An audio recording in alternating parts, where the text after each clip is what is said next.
our great allies, President Duda, Prime Minister, Mr. Mayor, to all the former ministers and presidents, as well as mayors and Polish political leaders from all across the country. Thank you for welcoming back to Poland. You know, it was nearly 1 year ago I spoke at the Royal Castle here in Warsaw, just weeks after Vladimir Putin had unleashed his murderous assault on Ukraine, the largest land war in Europe since World War II had begun. And the principles that have been the cornerstone of peace, prosperity, and stability on this planet for more than 75 years were at risk of being shattered. 1 year ago, the world was bracing for the fall of Kyiv. Well, I just come from a visit to Kyiv, and I can report Kyiv stands strong. Kyiv stands proud. It stands tall. And most important, it stands free. When Russia invaded, it wasn't just Ukraine being tested. The whole world faced a test for the ages. Europe was being tested. America was being tested. NATO was being tested. All democracies are being tested. And the questions we faced were as simple as they were profound. Would we respond, or would we look the other way? Would we be strong, or would we be weak? All of our allies, would be united or divided? 1 year later, we know the answer. We did respond. We would be strong. We would be united. And the world would not look the other way. We also face fundamental questions about the commitment to the most basic of principles. Would we stand up for the sovereignty of nations? Would we stand up for the right of people to live free from naked aggression? Would we stand up for democracy? 1 year later, we know the answers. Yes, we would stand up for sovereignty, and we did. Yes, we would stand up for the right of people to live free from aggression, and we did. And we would stand up for democracy, and we did. And yesterday, I had the honor to stand with President Zelensky in Kyiv to declare that we will keep standing up for these same things, no matter what.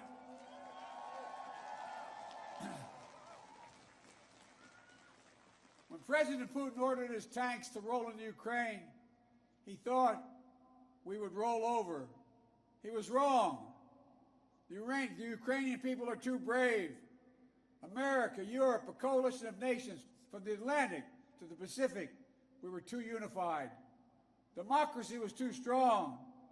Instead of an easy victory he perceived and predicted, Putin left with burnt-out tanks and Russia's forces in disarray. He thought he'd get the Finlandization of NATO. Instead, he got the NATOization of Finland and Sweden. He thought NATO would fracture and divide. Instead, NATO was more united and more unified than ever before. He thought he could weaponize energy to crack your resolve, Europe's resolve. Instead, we're working together to end Europe's dependence on Russian fossil fuels.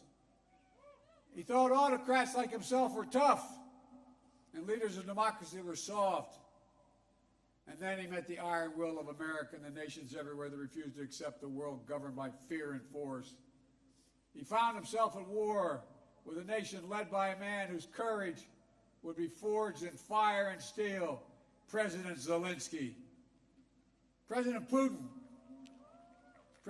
is confronted with something today that he didn't think was possible a year ago. The democracies of the world have grown stronger, not weaker. But the autocrats of the world have grown weaker, not stronger. Because in the moments of great upheaval and uncertainty, that knowing what you stand for is most important. And knowing who stands with you makes all the difference. The people of Poland know that. You know that. In fact, you know it better than anyone here in Poland. Because that's what solidarity means. partition and oppression when the beautiful city was destroyed after the Warsaw Uprising. During decades under the iron fist of communist rule, Poland endured because you stood together. That's how brave leaders of the opposition and the people of Belarus continue to fight for their democracy. That's how the resolve of Moldovan people, the resolve of the people of Moldova to live in freedom, when it gained them independence and put them on the path to EU membership. President Sandu is here today. I'm not sure she is, but I'm proud to stand with you and the freedom-loving people of Moldova. Give her a round of applause. 1 year into this war, Putin no longer doubts the strength of our coalition, but he still doubts our conviction. He doubts our staying power. He doubts our continued support for Ukraine. He doubts whether NATO can remain unified. But there should be no doubt. Our support for Ukraine will not waver. NATO will not be divided, and we will not tire.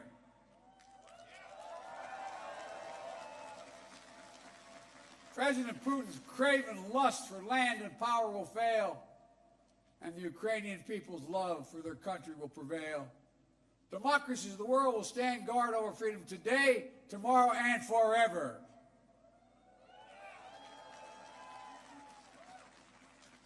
So that's what's at stake here. Freedom. That's the message I carried to Kyiv yesterday, directly to the people of Ukraine.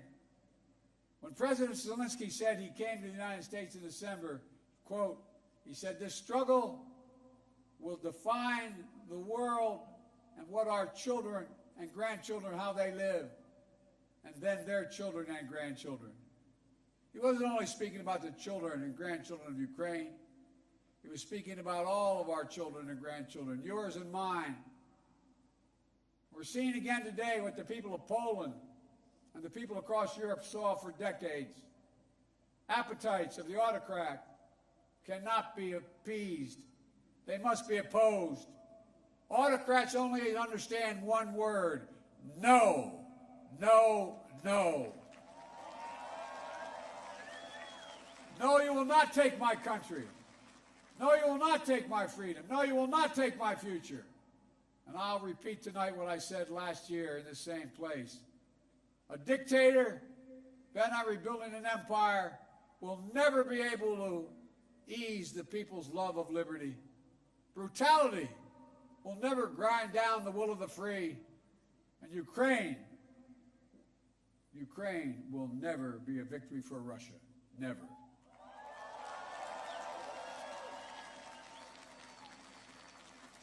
For free people refuse to live in a world of hopelessness and darkness. You know, this has been an extraordinary year in every sense. Extraordinary brutality from Russian forces and mercenaries. They've committed depravities, crimes against humanity, without shame or compunction.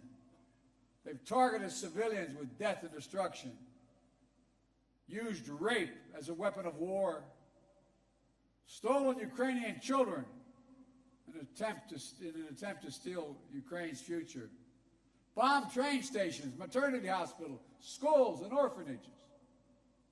No one can turn away their eyes from the atrocities Russia is committing against the Ukrainian people. It's abhorrent. It's abhorrent. But extraordinarily, as well, has been the response of the Ukrainian people and the world. 1 year after the bombs began to fall, Russian tanks rolled into Ukraine. Ukraine is still independent and free.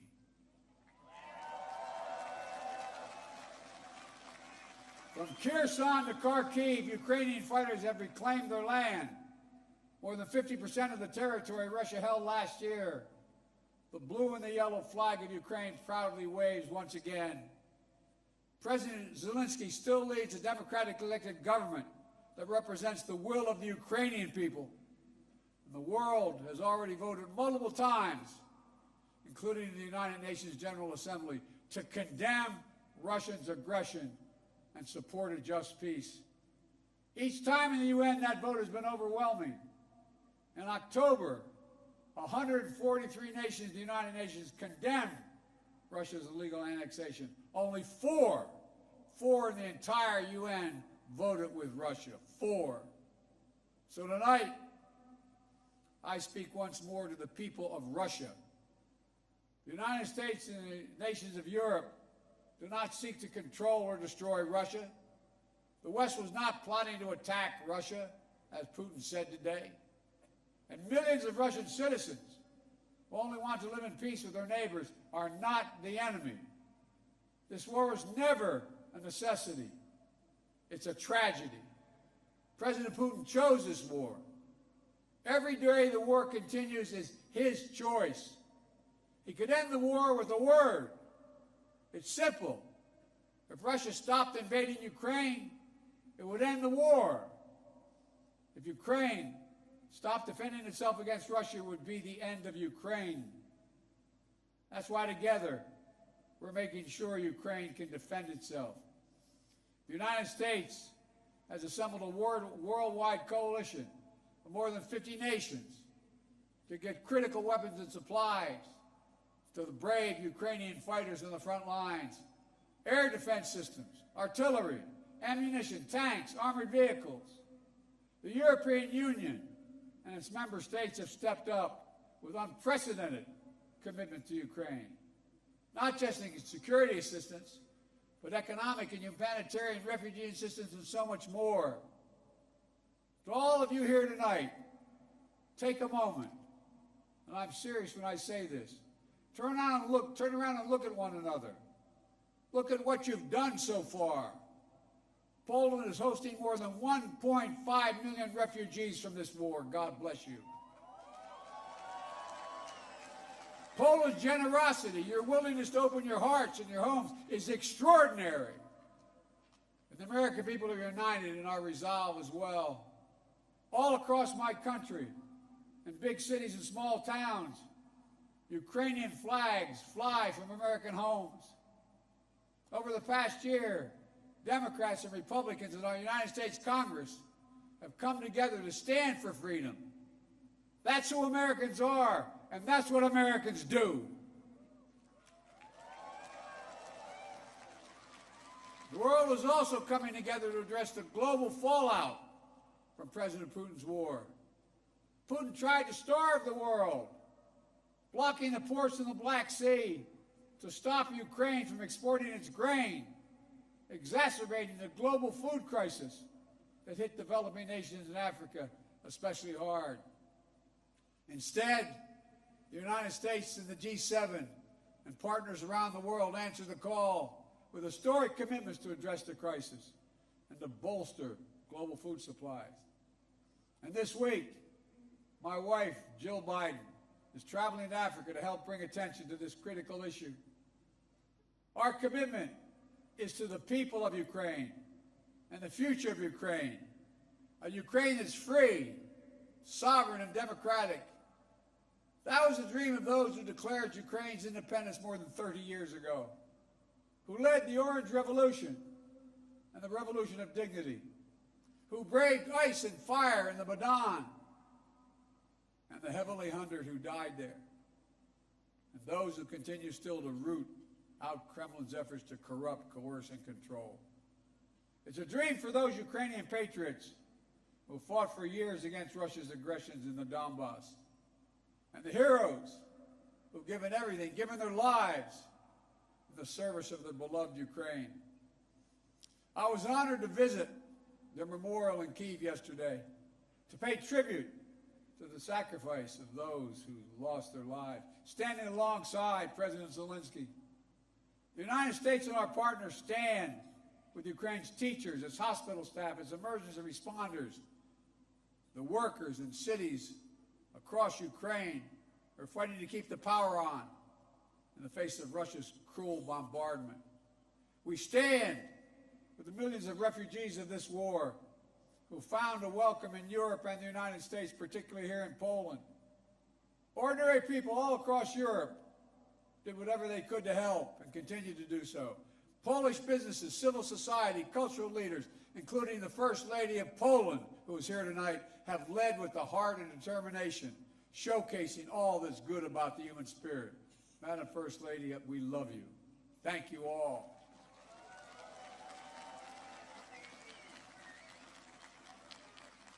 I'll never forget last year visiting with refugees from Ukraine who had just arrived in Warsaw, seeing their faces, exhausted and afraid, holding their children so close, worrying they might never see their fathers, their husbands, their brothers, their sisters again.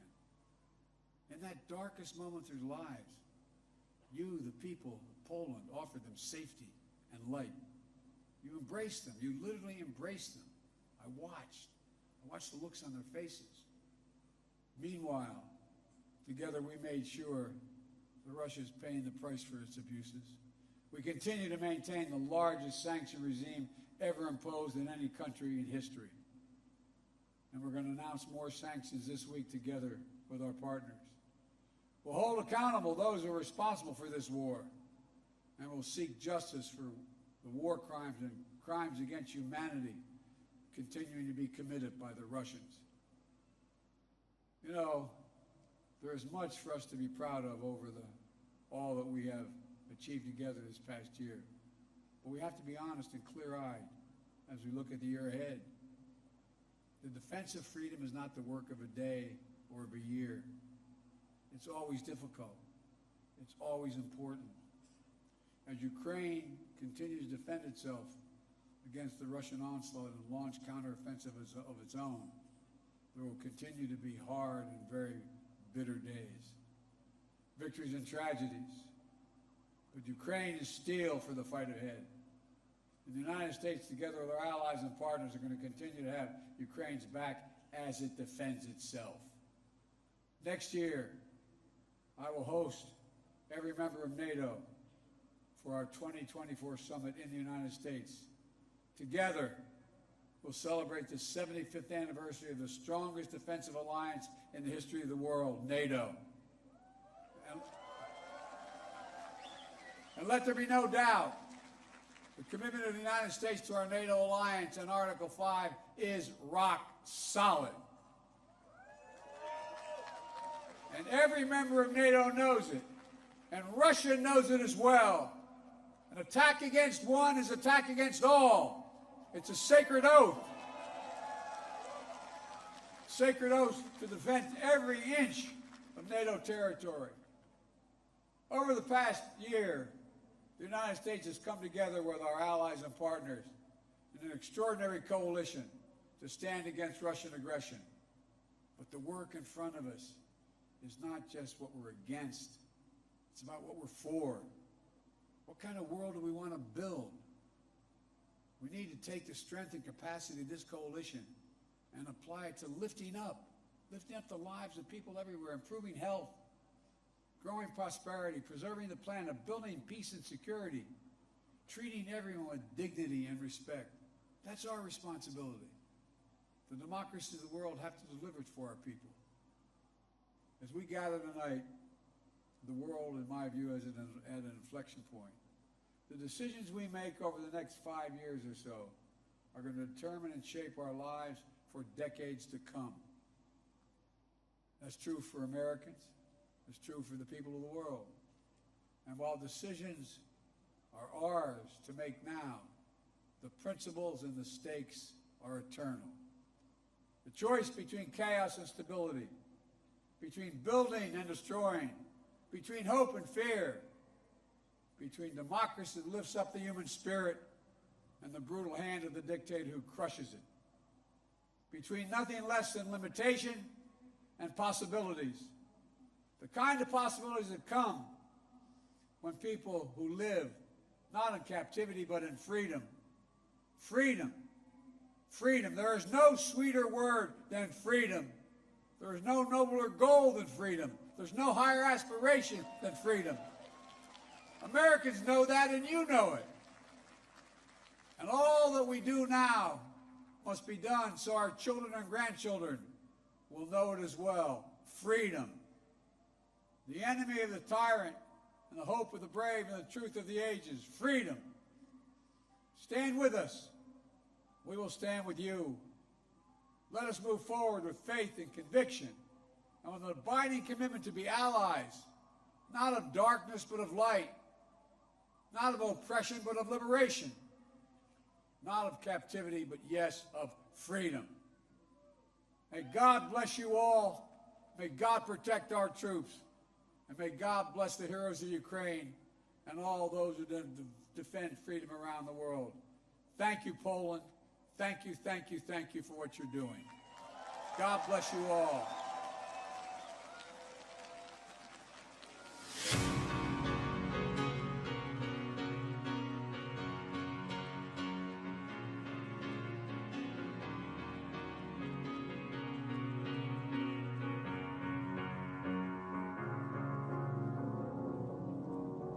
Your sky